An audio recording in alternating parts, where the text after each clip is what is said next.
하게 끝났습니다. 장이 같이 기도하고 말씀을 생각하겠습니다. 하나님 아버지 감사합니다. 저희들 오늘도 예배당으로 발걸음을 인도하여 주셔서 원근 각처에서 모여 하나님께 예배의 단을 쌓으며 또 하나님의 말씀 앞에 앉게 하시니 참으로 감사합니다.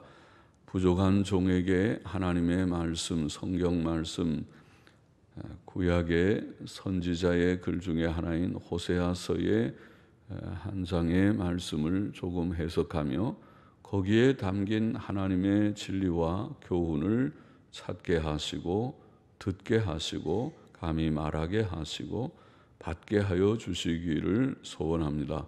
하나님께서 말씀하여 주지 아니하시면 말할 자가 없고 하나님께서 은혜를 주지 아니하시면 저희들의 심령이 유하여 하나님의 말씀을 깨닫고 받을 수 없사오니 하나님이여 미천하고 연약한 종의 입술을 주장하시고 생각과 말을 주장하셔서 하나님의 말씀을 바로 이해하고 전하게 하시고 또 듣는 자들에게 가난한 마음, 주님 사모하는 마음을 주셔서 하나님의 말씀을 듣는 대로 잘 깨닫고 흘려보내지 아니하고 마음에 간직하여 큰 유익이 되게 하여 주시기를 소원합니다. 주님 말씀을 받지 못하는 자들도 어떤 방법으로든지 말씀을 접하고 말씀 안에서 자라가는 은혜와 복을 주시기를 소원합니다. 예수님의 이름으로 기도하옵나이다. 아멘. 아멘. 호세아 5장 말씀 1절 2절 말씀 다시 한번 보십시다. 제사장들아 이를 들으라. 이스라엘 족속들아 깨달으라. 왕족들아 귀를 기울이라. 너희에게 심판이 있나니 너희가 미스바에서 올무가 되며 다볼 위에서 친 그물이 됨이라. 패역자가 살육죄에 깊이 빠졌음에 내가 너희를 다 징책하노라. 그렇게 되어 있습니다. 제사장들아 이스라엘 족속들아 왕족들아 제사장들에게와 이스라엘 백성에게와 왕족들에게 들으라 귀를 기울이라. 무엇을 들으라고 하는 말인가 읽으니까 하나님의 심판이 너희에게 있다. 심판에 대한 경고와 같죠. 심판이 있다는 것을 들으라. 그렇죠? 우리는 하나님의 심판을 믿습니다. 그런데 이제 심판이 역사상 현실적으로 오는 때가 있고 또 앞으로 최종적인 심판도 있고 그렇습니다. 그런데 지금 이스라엘은 하나님의 그 심판을 받을 직전에 있습니다. 그래서 북방 이스라엘은 아수르 나라에 멸망했다는 것을 우리가 역사책에서 성경의 역사책 열왕기 하에서 열왕기하 17장쯤인가 거기서 읽을 수 있고 그리고 유다 나라도 지금 여기 오늘 본장에 보면 유다도 똑같이 멸망을 당하는데 그것은 좀 늦게 나중에 바벨론 나라에게 멸망당한다는 것을 우리가 열왕기하 24장쯤에서 그 부분에서 이제 읽어서 알고 있습니다. 그래서 이제 심판이 온다. 최종적인 심판은 물론 있고 그러니까 이 역사상의 심판들 노아 홍수 심판, 소돔 고모라 심판, 가나안 7족의 심판, 또 이스라엘 멸망, 유다 멸망의 심판, 역사적으로 주신 그런 심판도 교훈이죠. 큰 교훈입니다. 최종적인 마지막 심판, 흰 보좌의 심판이라고 요한계시록에 말한 마지막 심판, 예수 그리스도의 심판대 앞에서는 심판에 대한 모형과 같다고 할지 작은 심판들이 있어 하나님은 심판하시는 하나님이다. 공의로우신 하나님 심판자이시다. 그걸 가르쳐주고 반복 교훈시키는 것과 같습니다. 그래서 하나님이 심판하신 하나님 조심해야겠구나. 뭐를요? 죄짓지 않기를 조심해야겠구나. 죄 지으면 안 되는구나.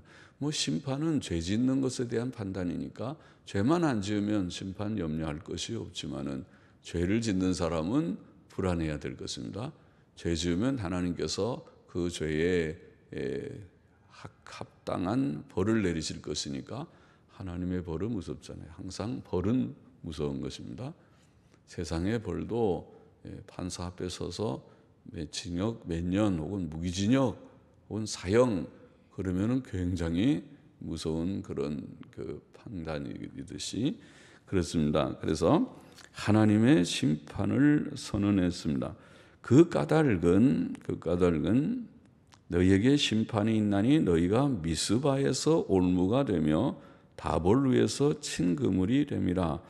미스바와 다볼을 왜 언급했는지 분명하지는 않지만은 그러나 우리가 구약의 역사나 또 이 호세아서의 그러한 교훈들을 볼 때에 구약 백성 이스라엘 백성의 가장 큰 죄는 또 인류의 모든 우리 인류의 가장 큰 죄는 첫 번째 죄는 성경이 말하는 선은 십계명이 다 죄지요. 십계명을 어기는 게 다 죄지만은 성경이 말하는 죄를 둘로 요약은 그렇죠. 대표적인 죄가 두 가지가 뭡니까? 만일 질문하면 첫째가 우상숭배고 둘째가 음행입니다. 그것이 분명합니다. 뭐 또 다르게 살 수도 있지만은 그것이 성경이 보는 대표적인 죄예요. 그러니까 우리가 우상숭배를 경계하고 음행을 경계해야 되는 것은 모든 인생이 깊이 유념해야 될 바입니다. 그렇죠? 그렇게만 하면 성화가 좀 이루어진다고 볼 수 있어요. 주님을 잘 믿는 그런 신앙생활을 한다고 할 수 있어요. 그래서 우리가 세상 따라가지 말고 돈 사랑하지 말고 돈이 굉장히 문제죠. 오늘날의 우상은 돈이라고 볼 수 있어요. 첫 번째 우상이 돈이에요. 하나님은 별로 사람들이 겁내지 않지만 돈, 직장 떨어지고 돈 떨어지고 그러면 굉장히 실감을 하니까 그러겠죠. 돈 없으면 사 먹을 수도 없고 옷도 못 사고 밥도 못 먹고 또 맛있는 거 못 먹고 또 좋은 거 살 수도 없고 못하는 게 많으니까 그렇긴 하지만은 그러나 사실은 우리가 성경적으로 보면 돈을 주시는 자가 하나님이시기 때문에 그러잖아요. 돈은 금방 필요하긴 하지만은 내 건강이 없으면 돈을 벌 수가 없고 건강이 있어도 하나님이 직장을 안 주시면 돈을 벌 수가 없고 그렇잖아요. 그러니까 건강도 주시고 직장도 주셔야 되고 또 환경도 우리나라가 평안해야지 돈이 벌이지 너무 지금처럼 경제가 어려워져 가지고 이거 전부 폐업이 많다고 그러니 직장에 취직을 했어도 그 직장이 문을 닫아버리면 실업자가 될 수 있으니까 그렇게 되면 안 되잖아요. 경제공황이 오면 안 되죠. 경제적으로 모든 게 다 잘 돌아가서 기업들이 활성화되고 또 기업에 취직할 자리가 좀 많아지고 그렇게 되면 다 좋겠죠. 그러니까 그런 환경도 하나님이 주장하시는 거죠. 게다가 거기다 전쟁이라도 일어나면 진짜 그거는 뭐 다 망하는 것이죠. 그러니까 모든 것이 하나님의 손안에 있다는 걸 우리가 깨닫는다면 깨달아야 되죠. 그러면은 하나님께서 내 건강도, 내 직장도, 내 가정도, 그리고 우리의 환경, 평안한 환경도 하나님이 주신다. 그렇게 깨달아져야 하나님 중심으로 우리가 살아야 되는구나. 그런데 하나님은 온데간데 없고 돈이 최고지 뭐라고 잠만 그래도 몰라서 그래. 돈이 최고야. 돈은 어떻게 벌어? 내가 그래서 열심히 수단 방법을 가리지 않고 돈을 벌어서 모아야 돼. 그래야 성공하는 거야. 그렇게만 생각하는 사람은 하나님은 없고 돈이 우상입니다. 돈이 신이 된 사람입니다. 그런 사람 돼서는 안 되겠습니다.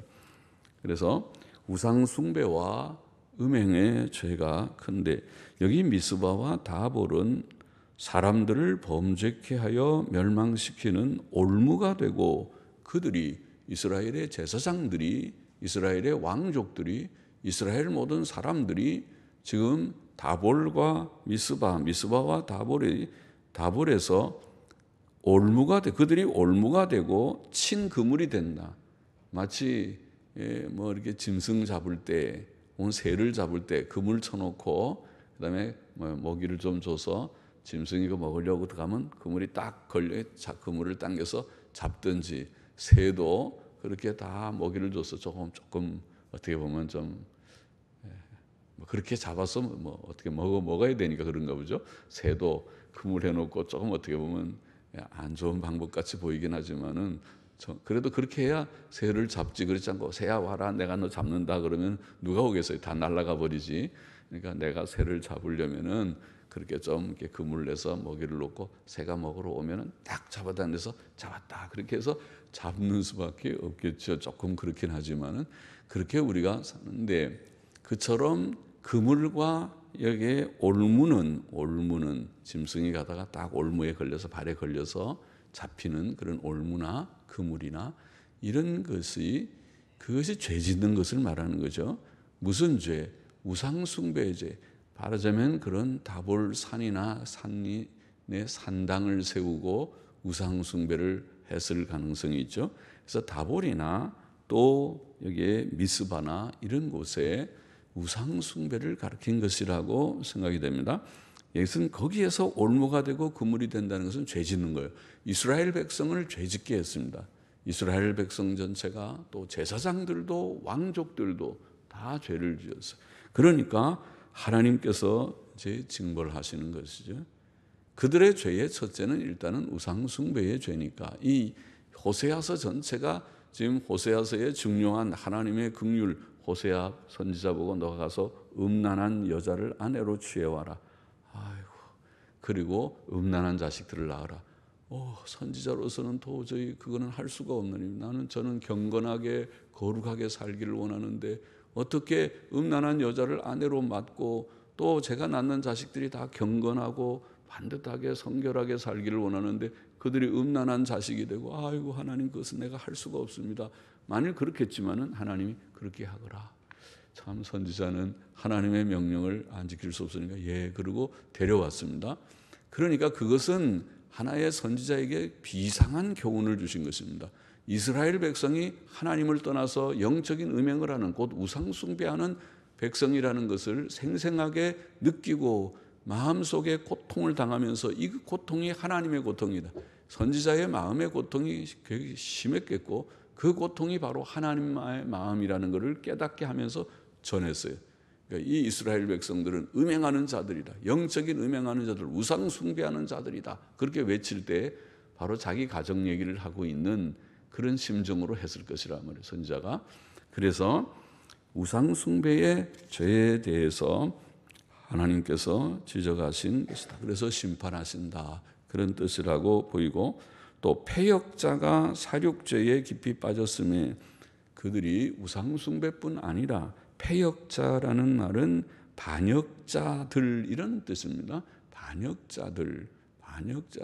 영어 성경도 그렇게 반역자들, rebels, 또 revolt라는 말이 반역한다, 반란을 일으키는 자들을 revolt. 그는 반역자들이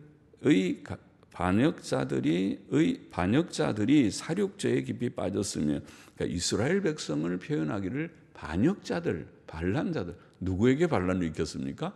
누가 왕인데 반란했죠?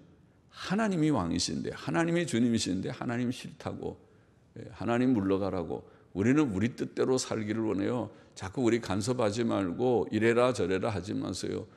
우리에게 자꾸 명령하지 말고 우리가 다 알아서 하니까 그만하세요. 그게 반란이죠. 반역이잖아요. 하나님께서 우리에게 무엇을 말씀하시고 명령하시면 아브라함처럼 노아처럼 그렇게 하고 순종하지 않고 자기의 고집, 자기의 주관, 자기의 주견을 내세우면서 하나님을 대항하는 것이 곧 반역이고 반란이죠. 그래서 그걸 패역이라고 번역하겠습니다. 그 반역자들이 하나님을 반역하니까 그 결과가 살육죄에 깊이 빠졌다고 했습니다. 하나님을 두려워하고 하나님의 명령을 지켜야 살인하지 말라, 사이좋게 지내, 그렇게 할 텐데 그렇지 않고 하나님을 반역하니까 자기 마음대로 하니까 사람들을 미워하고 싶으면 막 미워하고 욕하고 때리고 죽이고 이거 세상이 그런 세상이 되어버렸어요. 세상이 욕이 많은 세상. 이거 욕 잘하는 사람들. 예수 믿는 사람들은 그러면 안 돼요. 변화를 받아야 돼요. 욕하는 사람은 천국에 갈 수가 없어요. 예수님 그랬잖아요. 너희가 형제를 향하여 나가라 하는 자는 지옥불에 들어가게 되리라. 마태복음 5장에 나오는 말씀이잖아요. 이 바보 등신아, 나가라는 말은 이 바보 빈머리야, 그렇게 돌대가리야, 그런 말인데, 그렇게 함부로 자기의 그 이웃을 보고 멸시하듯이 이 바보 등신아 그렇게 말하면은 너는 지옥에 간다고 주님이 말씀했거든요. 욕하면 안 돼. 뭐 새끼자 들어가는 그런 거 안 좋아요. 그런 얘기하면 안 돼. 이상한 그런 말들, 아주 야비한 그런 욕들을 하는 것은 안 돼요. 그는 입술이 부정한 것이. 그건 성도가 아니에요. 그런 욕하는 사람들은 성도로 치면 안 돼요. 입이 더러운 자들은 성도가 아니에요. 그런데 살육죄라고 하는 것은 남을 죽이는 것이 아닙니까?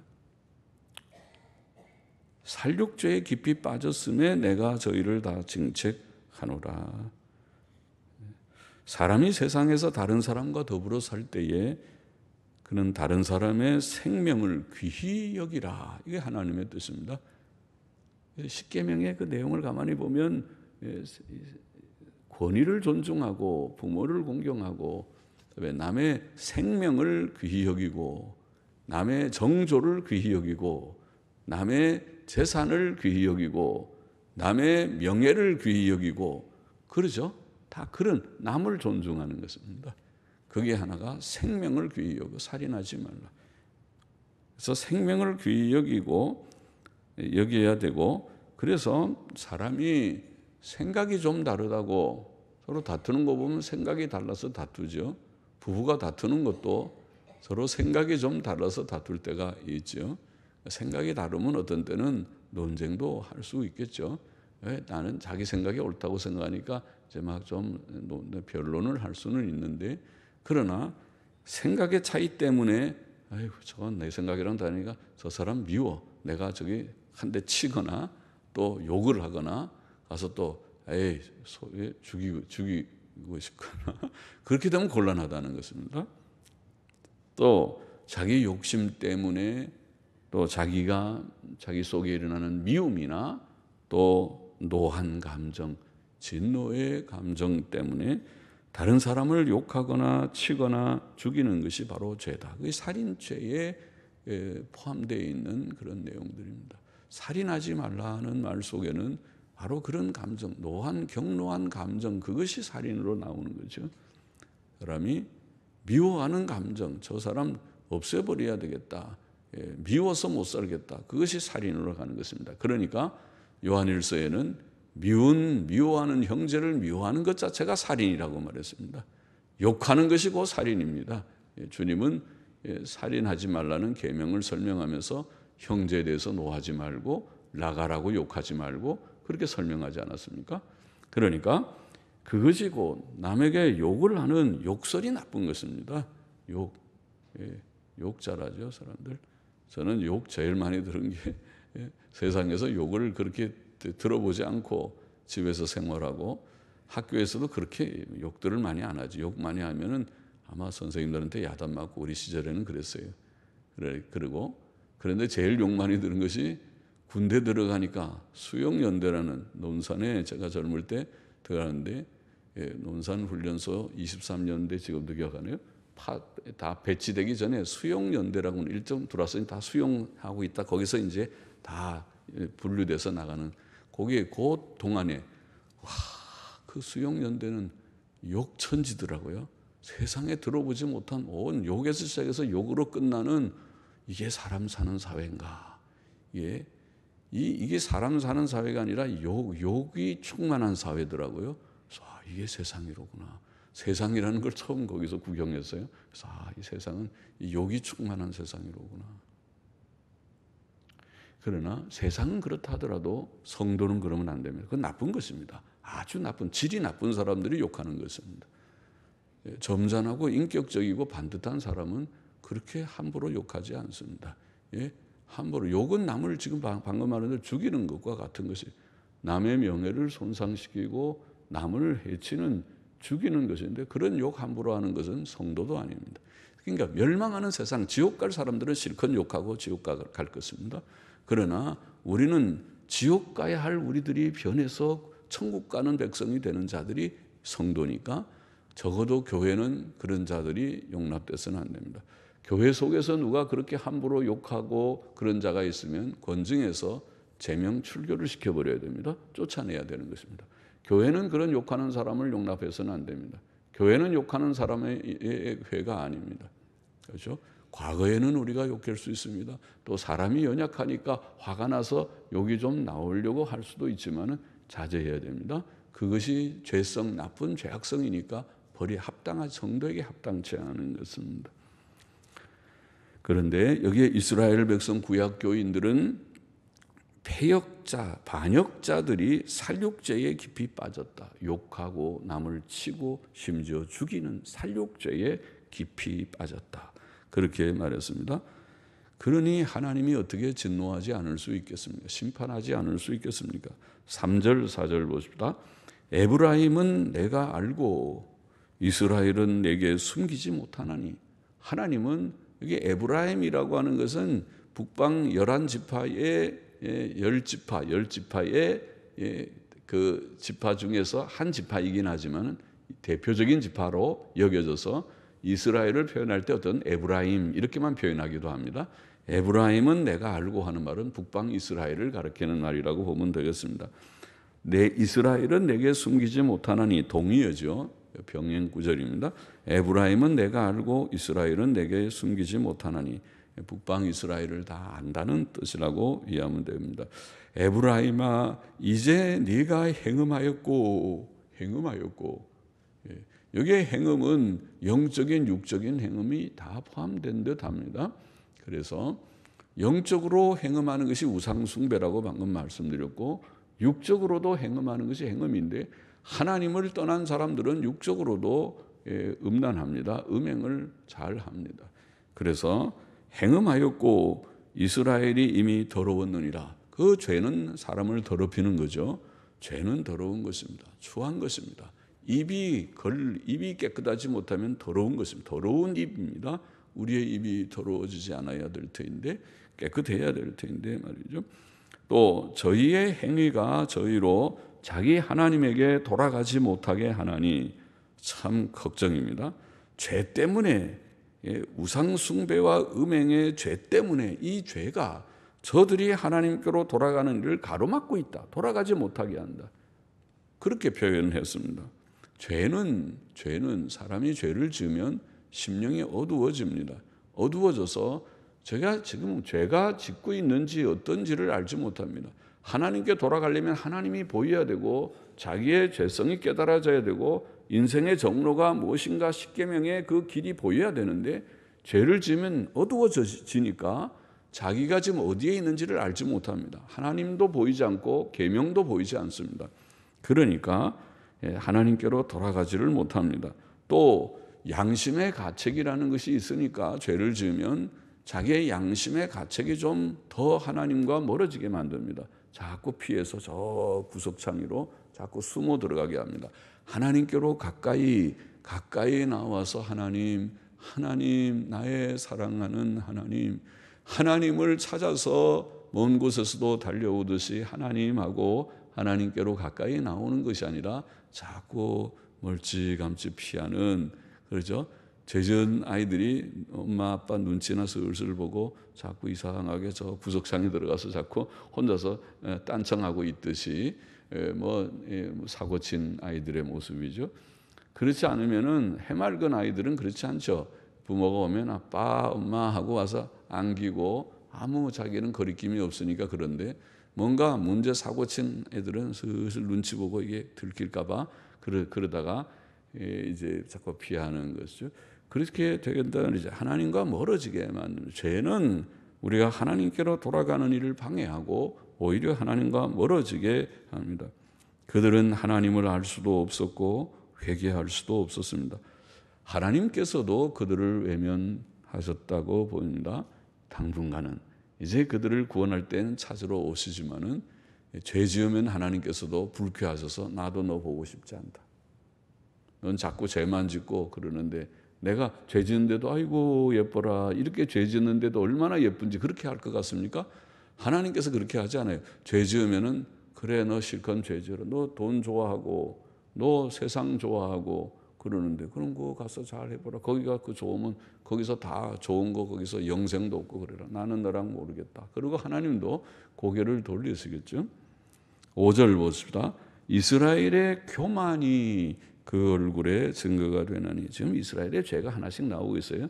앞에서 미스바와 다볼 그것은 그 우상 숭배의 죄를 가르쳤다고 우리가 생각된다. 그리고 나와 있지는 않지만은 그렇게 우리가 추측했고, 그 다음에 패역, 반역의 죄, 살육의 죄, 그리고 행음의 죄, 3, 4절에, 그리고 여기 5절에 교만의 죄, 이스라엘의 교만이 그 얼굴에 증거가 되나니 그 죄악을 인하여 이스라엘과 에브라임이 넘어지고, 이스라엘과 에브라임, 북방 이스라엘을 가르쳤다 그랬죠.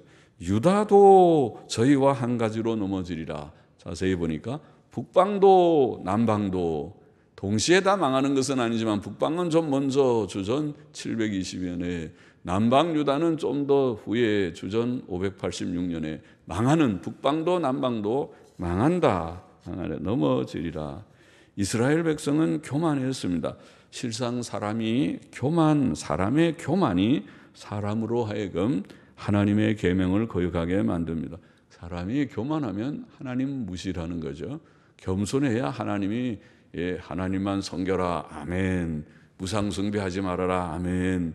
내 이름을 헛되이 함부로 사용하지 말아라. 아멘. 안식일 잘 지켜라. 아멘. 부모 공경하라. 아멘. 살인하지 말아라. 아멘. 아멘. 아멘. 아멘 하지. 마음이 교만해 놓으면 무슨 얘기하면은 글쎄 내 생각은 좀 다른데 자기 생각을 이런 상황에 어떻게 그렇게 할 수 있는가? 이론이 있고 반론이 있고 변론이 있고 복잡해져요. 마음의 교만 때문에. 교만이 있으면 내 생각에는 내 견해, 자기 생각을 자꾸 내세워요. 그러나 겸손한 사람은 그러질 않아요. 알겠습니다. 주님이 말씀하시면 내 사랑하는 독자 이삭을 모리아 산으로 가서 바치거라. 그러면 3일 걸리는 그 길도 묵묵히 가서 일찍 아침에 일찍 일어나서 다 준비해서 가는 것입니다. 그것이 주님의 순종하는 아브라함, 겸손한 아브라함의 모습이죠. 방주를 짓거라. 아이고 그렇게 큰 배를 어떻게 집니까? 못합니다. 그러지 않고 알겠습니다. 그리고 방주를 짓는 노아는 그 아들들이 다 이해를 시키면서 이렇게 하나님이 명령했으니 우리가 방주를 짓는 것이 중요한 일이다. 다 그러고 짓기 시작했을 터인데, 그러면 그 짓는 일이 오래 걸렸을 것이다. 몇십 년, 아마 100년이 걸렸을지도 모르는 그런 배를 크게 짓는 그 배 공사를 묵묵히 했을 것이다. 그게 순종입니다. 그게 겸손한 데 나올 수 있지. 그렇지 않으면, 그러니까 너의 창세기 6장에 노아는 하나님의 명령대로 모든 것을 순종하였다. 순종이 나오는 것입니다. 겸손해야 순종합니다. 교만하면 순종할 수가 없습니다. 그런데 이스라엘은 그 얼굴에 교만이 나타나 있을 정도로 교만했습니다. 그러나 그 교만 때문에 그들과 유다는 다 넘어질 것이다. 6절에 보십시다. 저희가 양떼와 소떼를 끌고 여호와를 찾으러 갈지라도 만나지 못할 것은 이미 저희에게서 떠나셨습니다. 와, 이렇게 교만도 하고 죄도 지으면서 예배도 잘 드리네요. 예배를 잘 드려요. 양 한 마리, 소 한 마리, 그것도 꽤 비싼데 그거 가지고 하나님께 제사 드리러 예배 드리러 가는 것도 그것이 쉬운 일이 아닌데 그러잖아요. 아이고 그 양 한 마리, 소 한 마리 그거 잡아 먹어도 많이 먹겠다. 그거 갖다가 하나님께 제사로 드려가 아깝게 쓰리. 이렇게 할 수 있는데, 여기 보면 양떼와 소떼를 끌고, 떼가 뭡니까? 떼가 한 마리가 아니라 여러 마리들을, 양을 여러 마리, 5마리, 10마리, 전부 끌고 하나님께 제사 드리러 가는 이런 정성을 보이는 것 같아도 양떼와 소떼를 끌고 여호와를 찾으러 왜 가는지, 죄는 지으면서도 또 하나님이 필요한 모양인지, 어떤 때는 하나님이 복을 받아야 되는데, 복을 받아야 된다는데 11조를 내야 된다고 그러는데, 이 떼를, 양떼 소떼를 좀 바쳐야 되겠는데, 그래야 되는데 복을 받을 것 같은데, 그러고 끌고 가도 만나지를 못할 것은, 하나님이 그 양떼 소떼 끌고 가도 어이고 이렇게 많이 갖고 왔느냐, 한 마리만 갖고 와도 되는데 2마리 3마리 10마리 어이고 이렇게 많이 갖고, 어이고 예뻐라, 내 마음이 감동된다, 그럴 것 같습니까? 그래서 뛰어나가서 아이고 어서 오너라 만나줄 것 같습니까? 성경이 말하기를 양떼와 소떼를 끌고 찾으러 갈지라도 하나님이 안 만나 주신다. 왜? 떠나가 버렸다 그래서. 왜 떠나가 버렸습니까? 왜 하나님이 떠나가 버렸냐고요? 이미 왜 떠나갔어요? 지금 앞에 말한 대로 죄 지었으니까, 우상 숭배의 죄, 모든 교만의 죄, 살육의 죄, 반역의 죄, 음행의 죄, 이런 다 죄를 지었을 때 하나님이 아이고 멀리 그 더러운 죄, 내가 미워하는 죄를 짓는 이스라엘, 나는 헐헐 너희들하고는 상관없이 떠나리라고 떠나가 버렸는데, 그렇게 죄를 지으면서도 뻔뻔스럽게 다시 양떼와 소떼를 끌고, 오늘날로 말하면 죄를 짓고 죄를 회개하고 바르게 순종할 생각은 안 하고, 헌금을 하나님 앞에 많이 바치면 될 줄 알고 헌금을 많이 바친다고, 그렇게 많은 헌금을 바칠지라도 그와 비슷하죠. 소떼와 양떼, 우리는 뭐 돈이 없어서 그렇게 많이 바치지 못할 수 있지만은, 어떤 이들이 만일 죄를 지으면서도 돈이 많다고 해서 돈을 많이 바치면 하나님이 감동해서 어이고 이렇게 큰 헌금을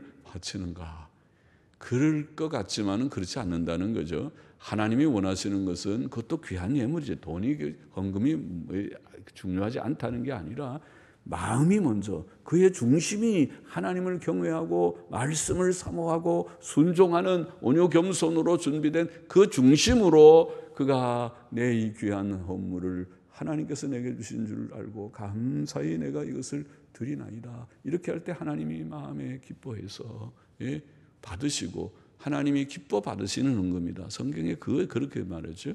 그래야 되는데 그들을 떠나가 버렸다. 7절 보십시다. 저희가 여호와께 정조를 지키지 아니하고 사생자를 낳았으니. 자, 이 옛날 영어 성경이나 근래 NSB 성경은 조금 다르게 번역하기를, 저희가 여호와께 반역적으로 행하였으니, 정조를 지키지 않았다는 말을 반역적으로 행한다. 반역적으로, 아까 반역한다 그런 말, 반역적으로 행하였으니 이는 저희가 사생자들을 낳았음이라, 이렇게 번역했습니다. 사생자들을 낳았다는 것이 반역을 행한 행위입니다. 물론 정조 지키지 않은 거랑 영적인 음행과 비슷합니다. 하나님만 바로 섬겨야 되는데 그렇지 않고 한눈 파는 것과 같이 반역을 했다. 저희가 여호와께 반역적으로 행하였으니 이는 저희가 사생자들을 낳았음이라. 그러므로 새 달이 저희와 그 기업을 함께 삼키리로다. 새 달이 무엇인가요? 새 달이 삼킨다는 말은, 새 달은 그것이 월삭이라는 것입니다. 우리가 음력으로 구약 백성들은 새 달이 매달 1월 1일 초하루라고 하는 초하루가 음력으로 초하루입니다. 그래서 음력은 우리가 달력이 없어도 음력은 잘 알 수 있어요. 음력이 뭐냐면, 음력은 저녁에 달을 보면 알 수 있는 거거든요. 달이 없어졌다가 초승달이 생기려고 달이 조금 보이면 그때가 바로 1일입니다. 1일. 그때 나팔을 붑니다. 그게 월삭입니다.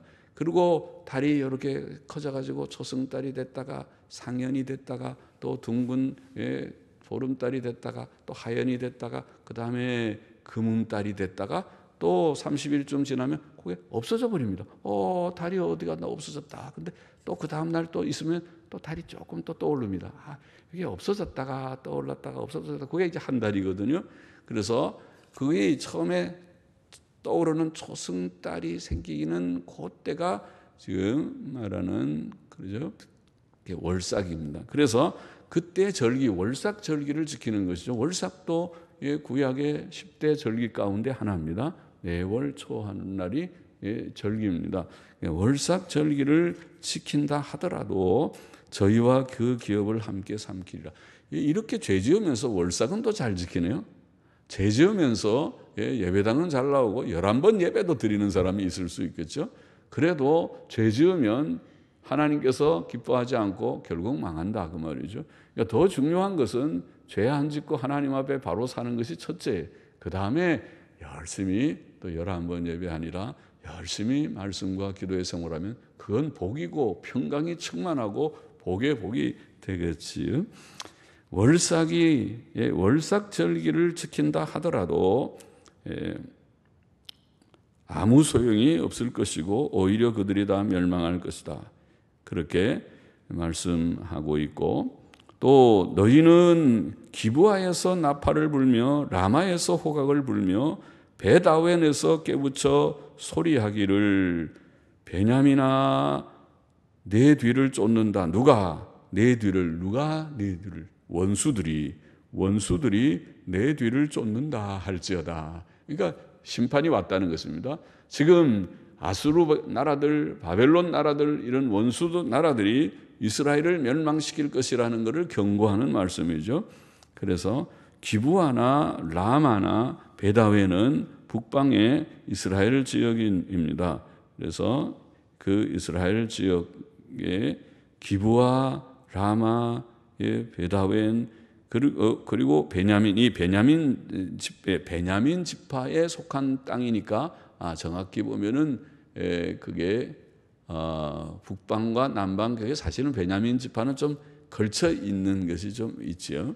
완전히 유다 땅 예루살렘 지역이 아니고 좀 걸쳐 있는 그런 것도 있는데, 그리고 그러니까 여기서 이 북방 에브라임하고 지금 이 지역들, 지금 말한 기브와 라마, 베다웬 내 깨우쳐 소리하기를 베냐민아, 그러니까 베냐민 지파의 지금 도시들이 맞는데 원수들이 내 뒤를 쫓는다 할지어다.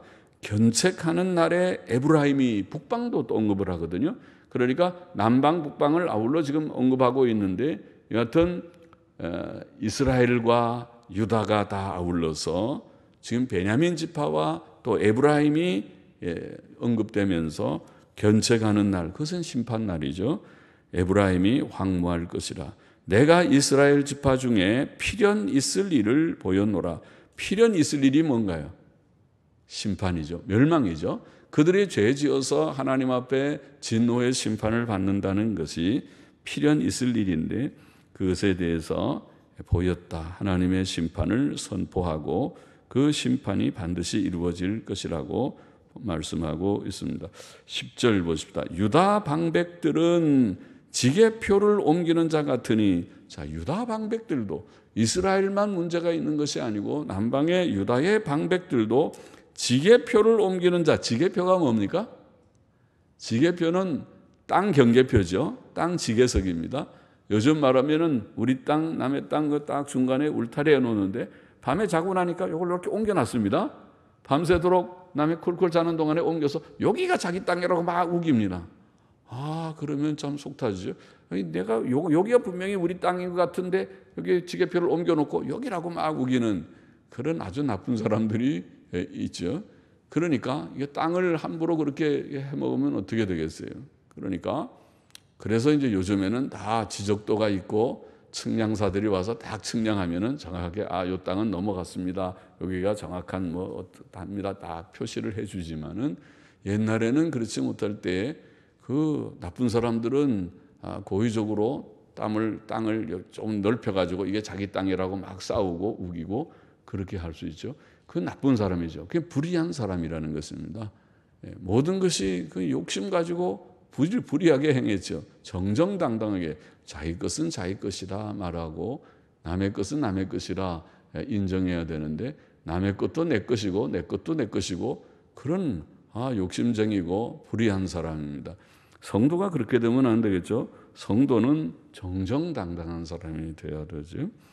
그런데 여기에 지게표를 옮기는 자와 같으다 그랬으니까 유다의 방백들은 불의한 자라는 말이죠. 결국 정직하지 못하고 불의한 자다. 내가 나의 진노를 저희에게 물같이 부으리라. 그러니까 북방도 멸망하지만은 남방 유다도 예외가 아닙니다. 그들에게도 하나님의 진노가 내려질 것이다. 11절 보십시다. 에브라임은 사람의 명령 좇기를 좋아하므로 학대를 받고 재판의 압제를 당하는도다. 하나님 명령을 좋아해야 되는데 하나님 명령 대신에 사람의 명령을 좋아하니까 학대를 받고 재판의 압제를 당하는 그런 징벌을 받게 될 것이다. 그러므로 내가 에브라임에게는 좀 같으며 유다 족속에게는 썩이는 것 같도다.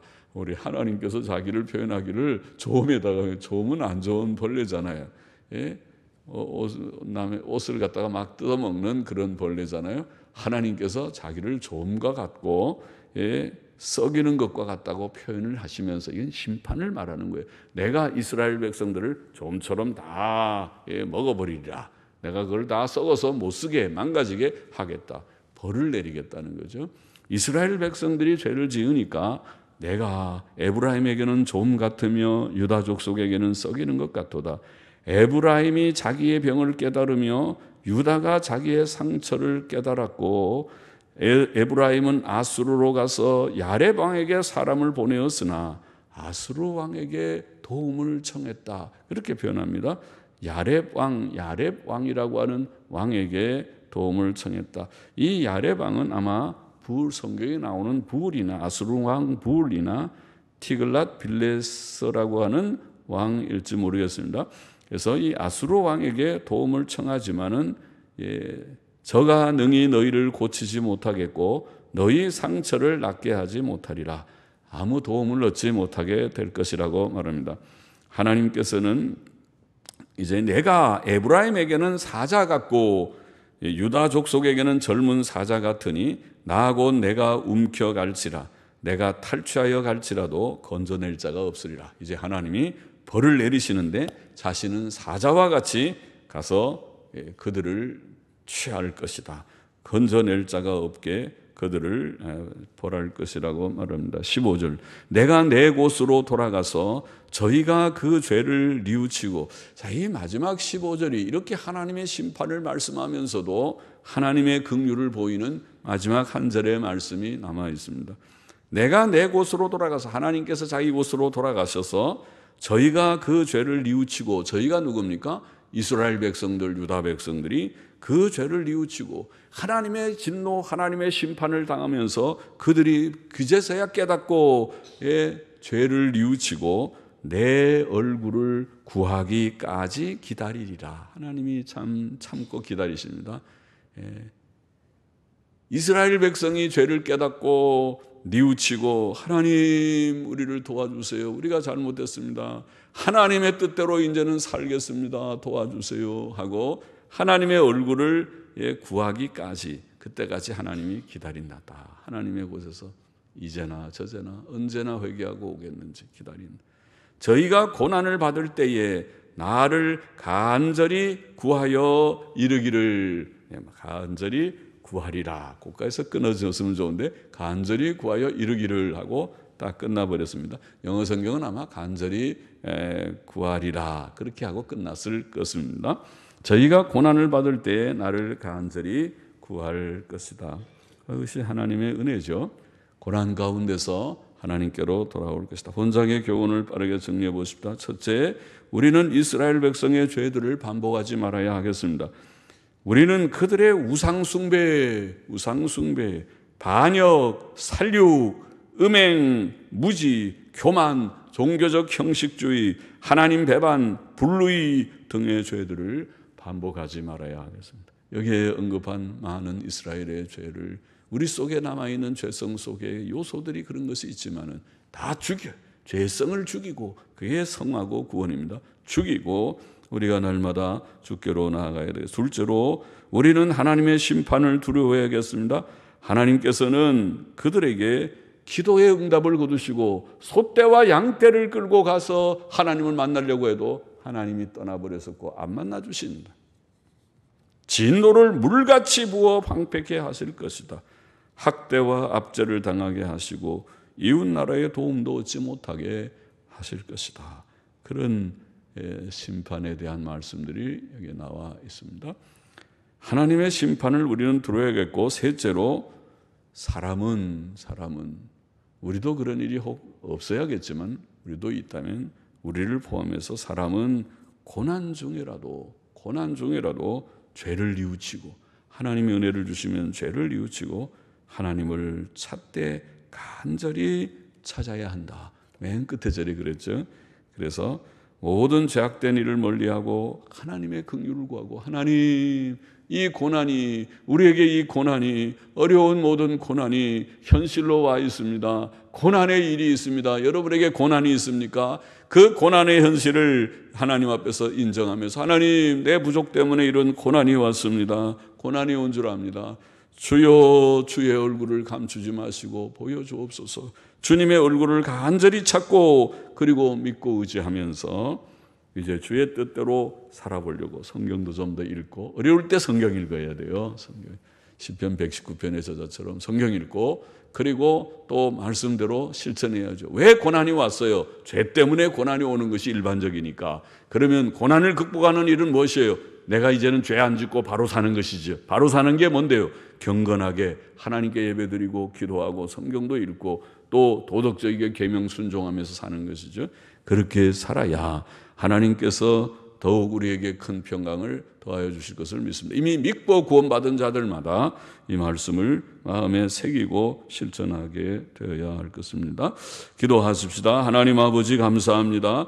이스라엘의 죄를 반복하지 않게 하여 주시고 하나님의 심판을 두려워하게 하여 주시고 고난 중에라도 죄를 뉘우치고 하나님을 찾고 간절히 찾고 하나님의 뜻대로 실천하며 살아감으로써 승리하는 저와 우리 모두가 되게 하옵소서.